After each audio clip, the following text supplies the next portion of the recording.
छत्तीसगढ़ के बलौदा बाजार जिले के कसडोल ब्लॉक के कोट गांव के ग्रामीण अपने खेत, खलिहान और भूजल को बचाने के लिए एकजुट हैं। यह आंदोलन आंसू क्रेशर खदान और मिल के खिलाफ है, जिसे बंद कराने की मांग को लेकर गांव वालों ने डटकर मुकाबला करने का संकल्प लिया है। इतना ही नहीं, अपनी मांगों को लेकर वो जेल जाने को भी तैयार हैं। इस आंदोलन की शुरुआत 6 महीने पहले हुई, जब ग्रामीणों ने क्रेशर खदान के विरोध में पंचायत चुनाव का बहिष्कार किया था। गांव वालों ने साफ कह दिया था कि वे अपने गांव में क्रेशर खदान नहीं चाहते। प्रशासन ने उनकी मांगों को अनसुना किया तो ग्रामीणों ने ना तो नामांकन पत्र भरा और ना ही वोट डाला। नतीजा, आज तक गांव में कोई सरपंच नहीं है। प्रशासन ने एक प्रशासक नियुक्त किया, लेकिन वह भी ग्रामीणों की अपेक्षाओं पर खरा नहीं उतर पा रहा है। पिछले 10 सालों से हम विरोध करते आ रहे हैं आंसू क्लेशर बंद हो जाए करके, क्योंकि उससे हमें बहुत परेशानियां पैदा होती हैं। गांव वालों को खेती नहीं हो पाती और हमारे खेत जो है बंजर हो जाते हैं। और इसके लिए हम शासन प्रशासन के पास भी जाकर बहुत गए हैं और बहुत प्रयास किए हैं। और इस पिछले दिनों में हम लोगों ने अपना चुनाव भी बहिष्कार किया है। इसके बाद भी हम लोगों की सुनवाई नहीं होती आ रही थी, जिसकी वजह से हम लोगों ने आवेदन दे करके चक्के जाम करेंगे करके आवेदन दिया। कलेक्टर गए थे, तहसीलदार गए थे और थाना प्रभारी के पास भी गए थे। जी बिल्कुल, हम लोगों ने यही सोच के रखा है, पूरे गाँव वासी यही चाहते हैं कि हम आगे भी चुनाव का बहिष्कार करेंगे अगर ये क्रेशर हमेशा के लिए बंद नहीं होगा तो। 10 सितंबर को ग्रामीणों ने रायपुर चंद्रगढ़ राष्ट्रीय राजमार्ग पर चक्का जाम कर अपनी आवाज बुलंद की। जवाब में प्रशासन ने 25 ग्रामीणों के खिलाफ एफआईआर दर्ज कर दी। इससे पहले अप्रैल में ग्रामीणों की शिकायत की जांच के बाद जिला खनिज अधिकारी ने जिला कलेक्टर को रिपोर्ट सौंपी, जिसमें क्रेशर खदान संचालक को क्लीन चिट दे दी गई और ग्रामीणों की शिकायत को दुर्भावनापूर्ण बताकर खारिज कर दिया गया। लेकिन ग्रामीण पीछे हटने को तैयार नहीं हैं। हाल ही में हुई एक सभा में उन्होंने ऐलान किया कि अगर उनकी मांगों के लिए पूरे गाँव को जेल जाना पड़े तो वे इसके लिए तैयार हैं। ग्रामीणों ने पुलिस थाने में प्रार्थना पत्र सौंप कर कहा, पूरा गांव जेल जाने को तैयार है और हम जमानत भी नहीं लेंगे। अब ग्रामीणों ने फिर एक बैठक की है, जिसमें तय किया गया कि पूरा गांव जेल जाएगा।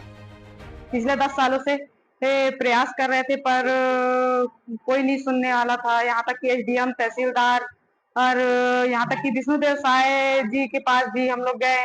वहाँ वो लोग भी आज तक कुछ सुनवाई नहीं किए हमारा। तो हम लोग इसी के कारण हम लोग चक्का जाम किए और चक्का जाम किए तो पूरे गांव वाले चक्का जाम किए, तो खाली 25 लोगों के ऊपर ही एफआईआर दर्ज किए। तो हम पूरे गांव वाले मिलकर सब कोई हम लोग अपना एफआईआर दर्ज करवाए हैं। और इसी बीच हम लोग चुनाव भी बहिष्कार किए थे। अगर पूरी तरीके से क्रेशर बंद नहीं होगा तो आगे भी हम चुनाव बहिष्कार करेंगे। जैसे 25 लोगों का बस किए हैं, तो हम सब यानी कि बच्चे से लेके बूढ़े तक, गाय बछड़ू सबको लेके जाएंगे एफआईआर दर्ज करवाने के लिए। पंचायत चुनाव जब हुआ था आप लोग बहिष्कार किए थे, आगे अब क्या चुनाव हो रहा है तो बाध्यता है कि आप लोग फिर से बहिष्कार करेंगे? हाँ, बहिष्कार करेंगे अगर पूरी तरीके से बंद नहीं होगा क्रेशर तो। इस आंदोलन का कारण गंभीर पर्यावरणीय और सामाजिक समस्याएं हैं। क्रेशर और खदान की वजह से गांव में बड़े पैमाने पर खुदाई हुई है, जिससे भूजल स्तर लगातार गिर रहा है और पेयजल भी दूषित हो रहा है। पानी की कमी से सिंचाई की लागत बढ़ रही है। खदान से उड़ने वाली धूल फसलों पर जम रही है, जिससे पैदावार घट रही है। इसके अलावा खदान में होने वाले विस्फोटों से मकानों में भी दरारें पड़ रही हैं। पंचायत चुनाव बहिष्कार को हथियार बनाकर ग्रामीणों ने अपनी एकजुटता दिखाई थी। अधिकारियों ने ग्रामीणों को मनाने की कोशिश की, लेकिन ग्रामीण अपनी मांग पर अडिग रहे। गांव में मुनादी कराकर यह ऐलान किया गया कि जब तक क्रेशर और खदान बंद नहीं होती, कोई चुनाव नहीं होगा।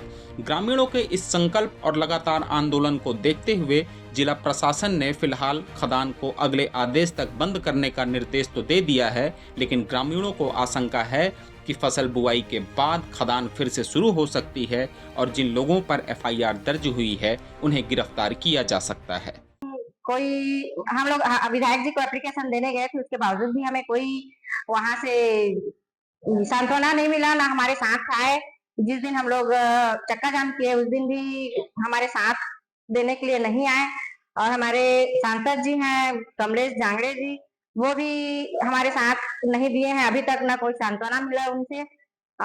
जिस समय चुनाव होता है उस समय तो सब आते हैं, सब बोलते हैं कि हाँ हर सुख हर दुख में साथ देंगे करके, लेकिन अभी तक कोई हमें हमारे इस दुख में साथ देने कोई नहीं आए हैं।